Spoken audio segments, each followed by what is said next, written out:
Hey, Love Your Life fam. It's Crystal and Andre Holland. What's up, everybody? Hey, looking forward to hearing from you. So to find us, you can check us out on Apple Podcasts, iHeartRadio, Spotify, and Stitcher. We look forward to hearing from you all. Yeah, we came a long way, and that's what the song say. And I can do all things. I can do all things. Yeah, I can do all things. Yeah, we came a long way, and that's what the song say. Hey, Love Your Life family. Welcome back to another Loving Your Life podcast. It's your sis, Crystal. What's going on, family? It's Andre. I'm excited to be with you today. We are back at you with another discussion about loving your life. For sure. So what is going on, babe? How you feeling today? Tell me what you're going to be working on. Just talk to me. What's going on with you? Things have been going pretty well. I'm actually itching to get out of Arizona. Well, not Arizona, but out of the heat again, So, thinking about taking like a day trip or something up north. We out here in Arizona, we can at least get, we say about a 15 to 20 degree drop, just about an hour, 2 hours away. Yeah, for sure. I mean, that's the beauty of it. In Arizona, at the end of the day, there's ways to escape this heat. And so, man, that's good. Hey, that may be the move because, regardless of whether we go north, northeast, or somewhere, but we can get to some place a little cooler to just kind of hang out. Yeah, continuing to find ways to decompress and switch it up a little bit since we've all been in cabin fever for 4 months now. Yeah. But it's all good. We've been active, continually doing things here around the house, and which has been fun. And but there's nothing like being out by some water. I'd like to see you enjoy yourself with some fishing. And so our daughter, she's officially a worm girl. She loves worms. My little fisher lady. We went out fishing, and it was funny because, we was like, babe, put the worm on the hook. Let's go fishing. And she didn't want anything to do with the worm.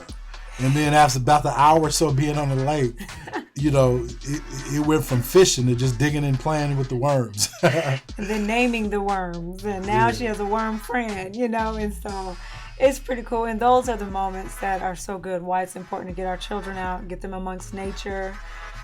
She's still swatting flies and running from flies, but that's okay. That'll go away soon.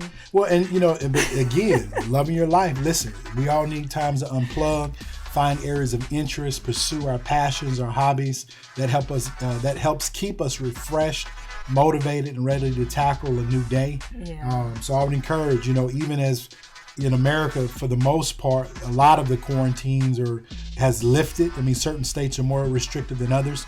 But whatever your situation, whatever your circumstance, even those listening from other countries, hey, find a way, because loving yourself, find ways for healthy outlets. You owe it to yourself to be refreshed, restored, renewed, and no one can do it for you. It's going to be up to you to find ways based upon your finances, your, the legislation that restricts maybe your movement. Find ways to refresh, enjoy your life, and, do something that just kind of take your mind off of all the stresses of the day.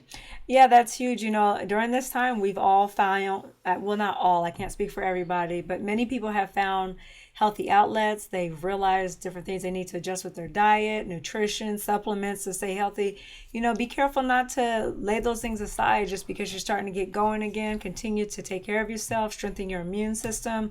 All of those things are vital for a beautiful life that you are learning to love. You want to be healthy. For sure. So, babe, I want to get into, just because we've had a lot of conversations back and forth just about, life, parenting, careers, professional goals, the future, analyzing the past, present, and even, like I said, contemplating on the future. And one of the things that came up in our discussions, we were really talking about disconnecting. Mm-hmm. And part of it is from the lens of the dangers of disconnecting. Right. And so, I want to talk a little bit about that, the dangers of disconnecting. So, tell me what do you think about that? Just kind of share your thoughts on it. And then, I just really want to kind of just engage in some dialogue. Well, like you said, there's good disconnects, and then there's a danger of disconnecting. And so I think that God left so many beautiful examples on why it's important to connect. And two things that pop in my mind are how a garden develops and then how life develops. Okay. And life cannot develop and gardens cannot develop if they're not connected to their source of life. And so I'm going to start with life. Life is not produced unless you are connected. So a man and a woman and the beauty of God's original intent for sex. I think if we look at sex alone and how it creates life, there's so many aspects of it. You cannot create life as a man and a woman if you're not connected. And part of that connection is being able to, you have to invest a part of your life into another individual if you want it to thrive. And if what you're giving birth to, because everything that people give birth to that come together is not good. And I'm not talking about a baby. Babies are a gift from God. And so please don't go there with me. I'm just talking in general about what a man and a woman give birth to when they are intentionally staying connected. And so if you're not staying connected, you're on the surface level. You're dealing with low level issues. You're not developing anything that's in depth. And so it goes back to your relationship is nothing that's in depth. And so you have to be able to get to a place where, what do you want out of your relationships? And answer those questions. You know, what do I want out of my husband? What do I want out of my wife? What do I want from my girlfriend, my boyfriend, or my children?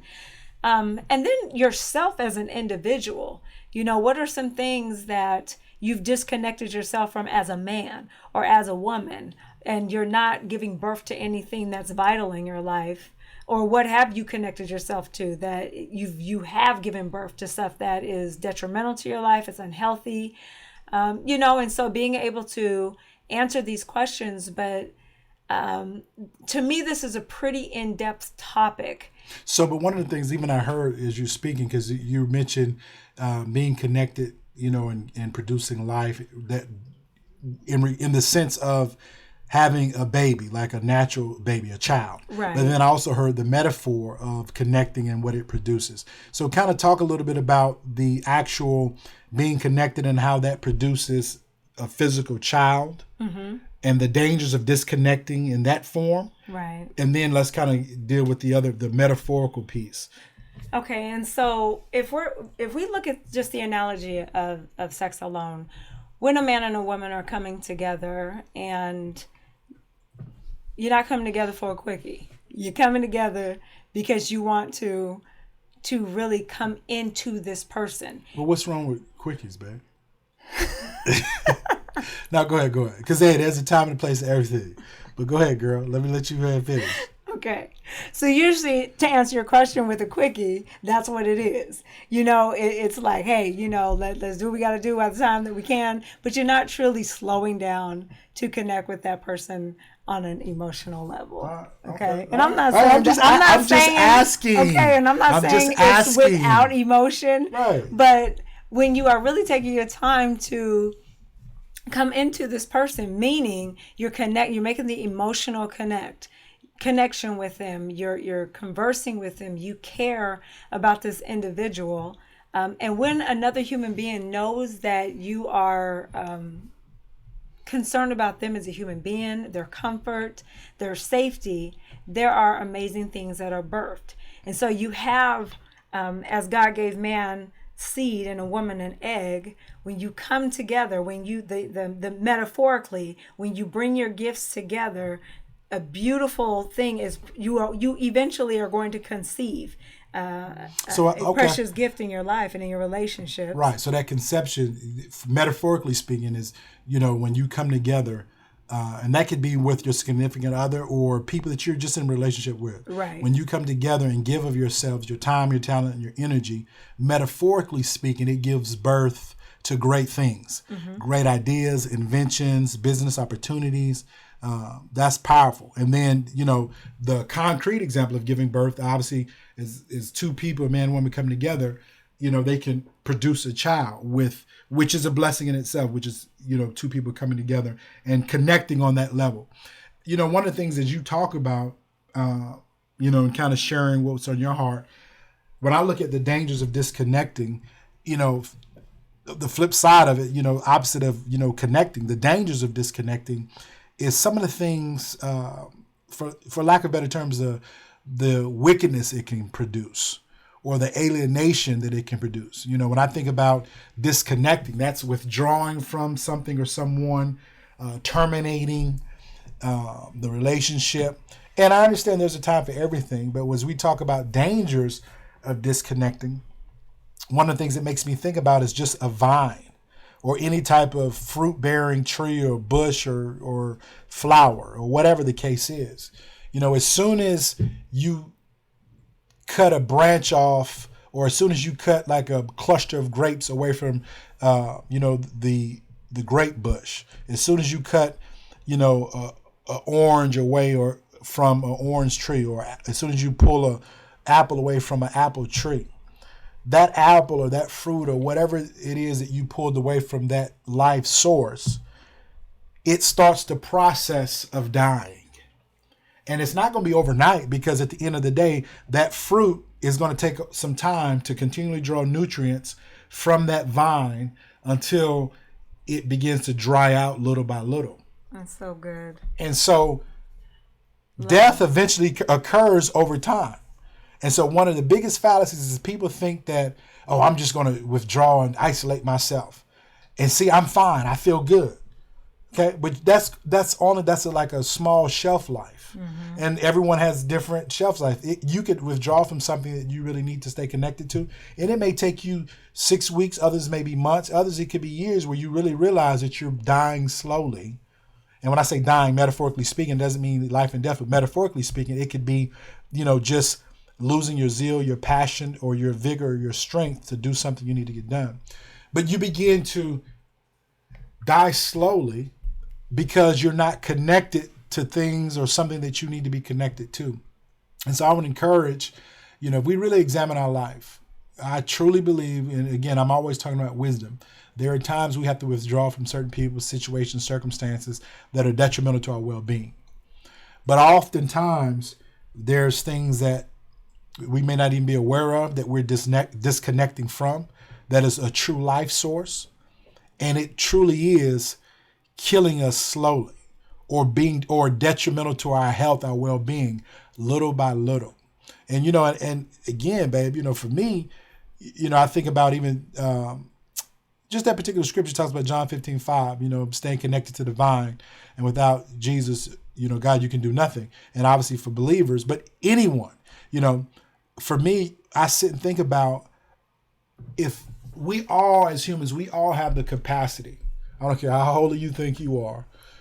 I don't care how good you think you are. We all have the capacity to do wicked stuff and live in darkness and wickedness if we choose to disconnect from the light, from truth, from justice, from love. And the results of disconnecting from truth, from light, from love, is the birth or the breeding ground from all types of wickedness. Mm-hmm. And so the dangers of disconnecting, number one, I would say, is producing a slow death in your own life. Death to your vision, your call, your purpose, your goals, your dreams, your aspirations. Death to just some great things, little by little, because you're robbing yourself of the vital nutrients that you need to bring that thing to come to pass. Well, just listening to both of our analogies, you dealing with the grapes, and obviously I use the analogy sex, but both of them, when you do not actively stay connected within your marriage or your family, when the fruit is not connected to the vine, like you said, it is a slow death in marriages. You're no longer thriving, not talking the way that you used to, not conversing and connecting with your children. And sometimes it grieves me in our area field of work when you see relationships just dwindling and going away, and just the discomfort of trying to water the tree again. It's like you want to water your children, but you've been disconnected from them for so long that now you have just the discomfort and the fear of trying to reconnect. And that's where I would go back into using a garden as an analogy, because now it's like you need a transplant. Right. So you've been over here in your own pot for so long, disconnected now, and now you need a transplant into the same pot again, and then you're hoping that in the transplant that you don't reject each other and that the roots begin to die.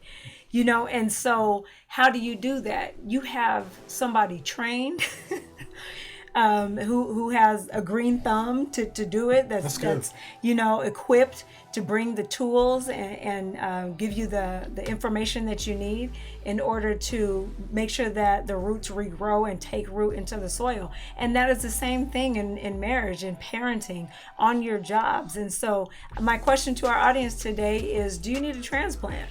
And if you do, are you thinking about, or have you been giving thought or actively moving towards connecting with the people that are going to help you in this transplant? Because that's something you can't do alone. Right. And even as, a man, I sit and think about, I'm always, again, looking at, examining life.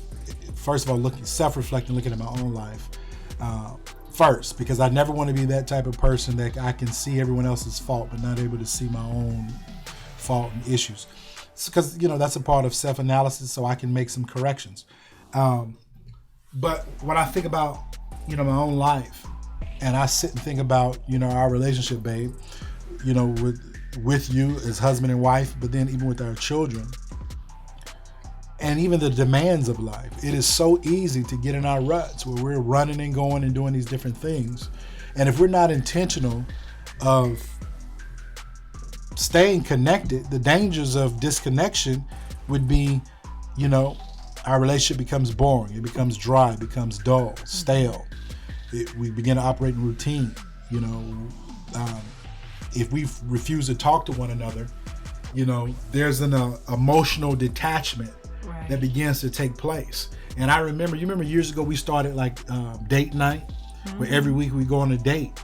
And so we did that because we realized the importance of, first of all, we realized how easy it is to just live life with 4 kids, and there's so much going on, career, activities, sports, school, homework.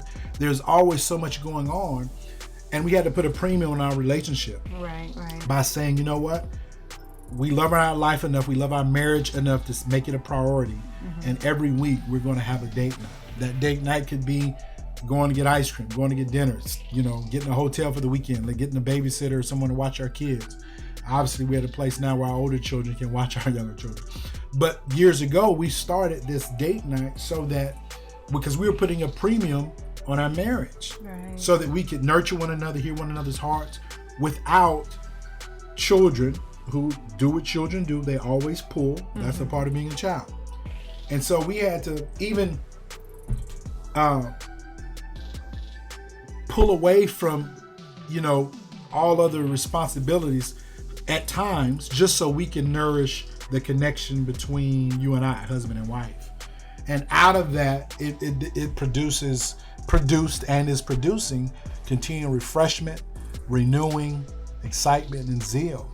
And so, but just imagine, if we didn't put a premium on staying connected, or if we engaged in disconnecting. The dangers of disconnecting for us would have been frustration in marriage, resentment in marriage. It would have been, feeling like you don't understand or I don't understand. I mean, it would have drew so many, raised so many barriers in our marriage. Right. And so the dangers of disconnecting is truly separating from something or dying slowly from something that you should be growing together in. And so I want to encourage, people just to be aware of that. And again, there are times, yes, you have to look at what do you truly need to disconnect from. That's wisdom again.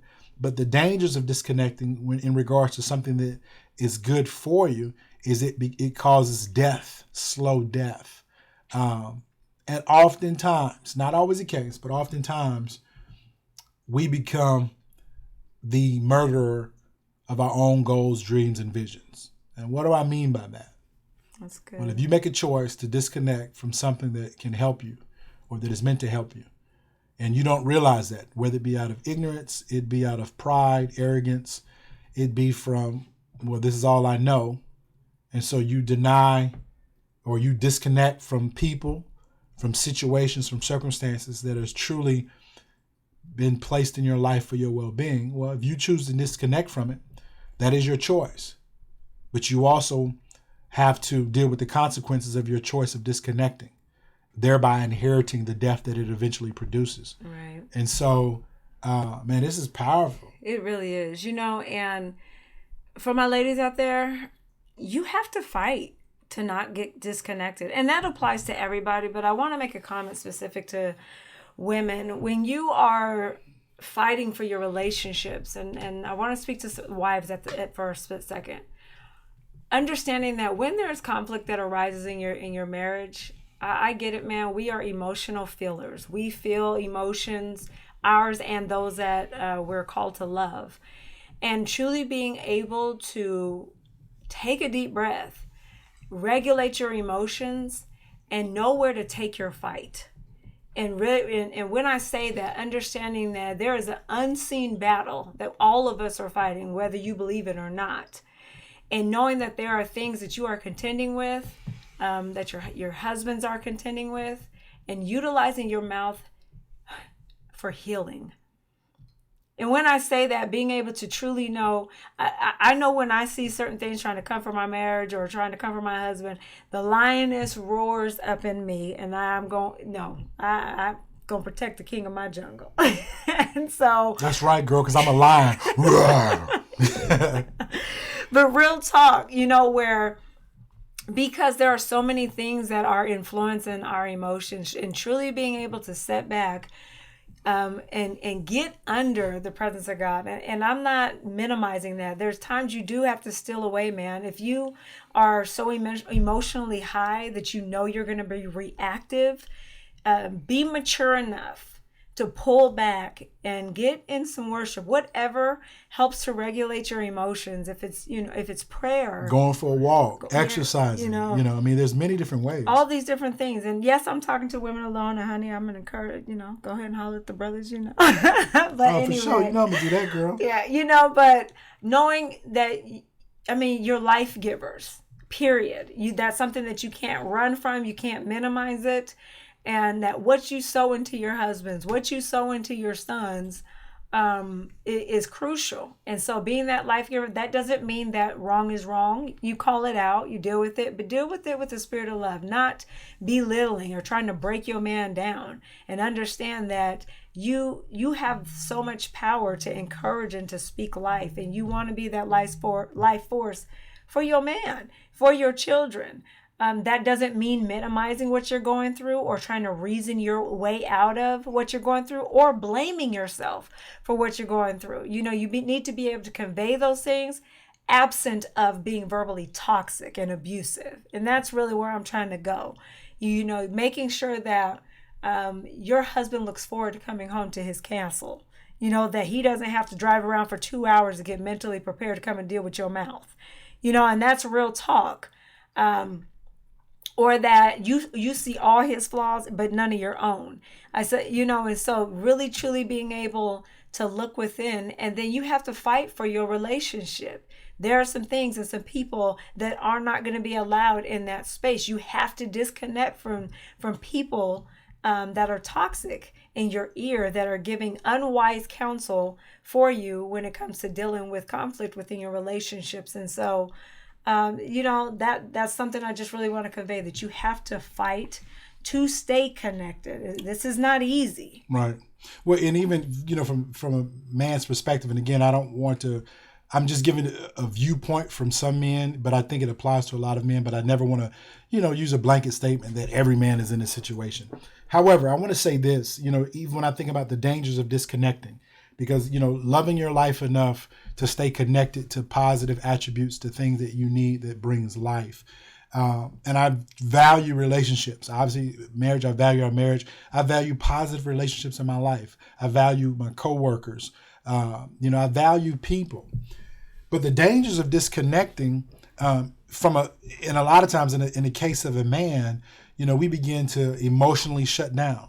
And so we get it's easy as a man to get into this isolation where you ask us how we doing. Fine. How's everything going? Okay. You feeling okay? Yes. not really connecting emotionally. So the dangers of disconnecting with our emotions is, again, we retreat emotionally, and we withhold ourselves and our emotions from our significant others, our loved ones. And little by little by little by little, you realize that your relationships are suffering because you've emotionally detached. You're not able to feel and give of yourself because you're detached. And that in itself can destroy relationships in marriage, in you being able to father your children like you want to, you being able to love like you want to, you being able to not only give love but receive love, because there's been a lack of connection. And so over time, it becomes difficult for the love to flow between you and your significant others. So that danger of disconnection is, destroying or robbing yourself of the ability to give and receive love. But even the danger of disconnection, even in the form of communication. Men, again, I know I'm generalizing, but I am coming from just experiences and then spending a lot of time with men in ministry in various capacities. Not always the case, but sometimes we don't communicate when things are bothering us. We've learned, for a variety of different reasons, we've learned to say, oh, it's all good. And it's not all good. Oftentimes we're hurting inside. Or we may have learned that you shouldn't cry, which is a lie. It's okay to release emotions. We've learned that, you better not say this, or you better not say that. And oftentimes those lies that we've learned, it directly contributes to our ability to communicate. But keep in mind, when we fail to communicate, we're leaving it upon those that we're in a relationship with to guess or to read our minds, which is impossible. Or we leave it for them to guess how we're feeling and what's going on. And just as in the case of any person, as they guess, sometimes they're going to guess right, sometimes they're going to guess wrong. But just imagine when people guess wrong of our emotions or what we're thinking about because we fail to communicate, and then they respond in ways that upsets us, and it just continually feeds the lack of communication. And so I want to stress, it is very important for men, all people, but again, this is strictly for men, because this is a reoccurring thing that I've discussed with many men over the years. It is very important. Within your mouth, there is words of life and wisdom and nuggets of knowledge. And I would encourage you, wherever you are, put a demand on that muscle to communicate. Let people know how you're feeling. Begin to communicate. And I don't mean yell, curse, and shout, but again, there may be times you need to do that. But begin to talk and communicate and get out and off your chest what's going on. Because you cannot get the help that you need, or you cannot expect people to know what you're thinking if you fail to communicate. You have the power within your mouth to correct a lot of things that you're struggling with, especially within your own relationships or the people that you're in, covenant relationship with. You can't hold someone hostage because they don't know what's going on and because you've refused to talk to them about it. That's so good. Oftentimes we get mad at people and we realize we're mad because they're doing something that hurt us. But if that person don't realize that they're doing something that hurt us, how can we really get mad at them or hold them hostage or blame them? And so everyone sees the world differently. Things that upset me may not upset you. And there's times I had to learn, even in marriage, there's things that upset me or annoyed me. My wife had no clue it was annoying to me. And it could be little things. But so it was up to me to just have a conversation. Hey, babe, this is kind of, it's bothering me. It's annoying me. And so we had to talk about it so that we can move forward together. And so I'm going to stress, man, listen, put yourself in a place where you are forced to exercise that muscle of communication.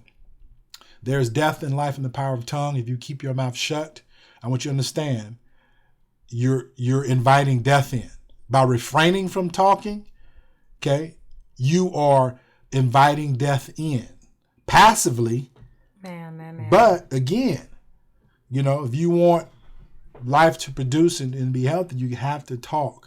And so, there, like I said, there's many reasons why, at times men, we struggle to talk. Sometimes it's our experiences growing up. It can be rooted in childhood traumas. It can be rooted in abuse, rejection, insecurities. I mean, the list goes on and on and on.